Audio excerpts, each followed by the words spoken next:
પાદરામાં ભાજપના એક અગ્રણી રાત્રે ચાદર ઓઢીને અંગત પળો માંડતા ઝડપાયા હતા। કાળી અંધારી રાતમાં નેતાના અસલી કામો સામે આવતા હોય છે। રાજકારણમાં શ્વેત વસ્ત્રો ધારણ કરનાર દરેક વ્યક્તિ સંત સ્વભાવ અને સ્વચ્છ છબીનો હોવ એ જરૂરી નથી।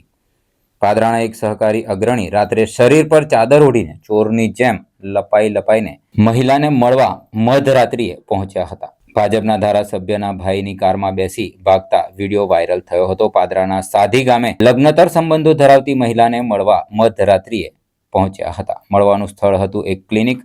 સામાન્ય રીતે ક્લિનિક સાંજે બંધ થઈ જતા હોય છે, ત્યારે ક્લિનિકમાં મધરાત્રિએ હલચલ થતા ગ્રામજનોને શક ગયો હતો। ત્યારે ગ્રામજનો એકત્ર થયા હતા। ચોર આવ્યાની શંકાએ ગ્રામજનોએ પોલીસને જાણ કરી હતી। તપાસ કરતા પ્રેમી પંખીડાઓ અંગત પળો માંડતા નજરે પડ્યા હતા। પોલીસ સ્થળ પરથી ચાલી ગઈ, પણ ગ્રામજનો ઊભા જ રહ્યા હતા। વહેલી પરોળે એક ચાદર ઓઢેલો વ્યક્તિ ચોરની જેમ લપાઈને ભાગવા જતો દેખાયો, ત્યારે ગ્રામજનોએ પકડી ચાદર ખેંચીને જોતા ભાજપના અગ્રણી ભાસ્કર પટેલ હોવાનું સામે આવ્યું હતું। ગ્રામજનોથી બચાવતા ભાસ્કર પટેલ ફોર્ચ્યુનર કારમાં બેસીને નાસી છૂટ્યા હતા।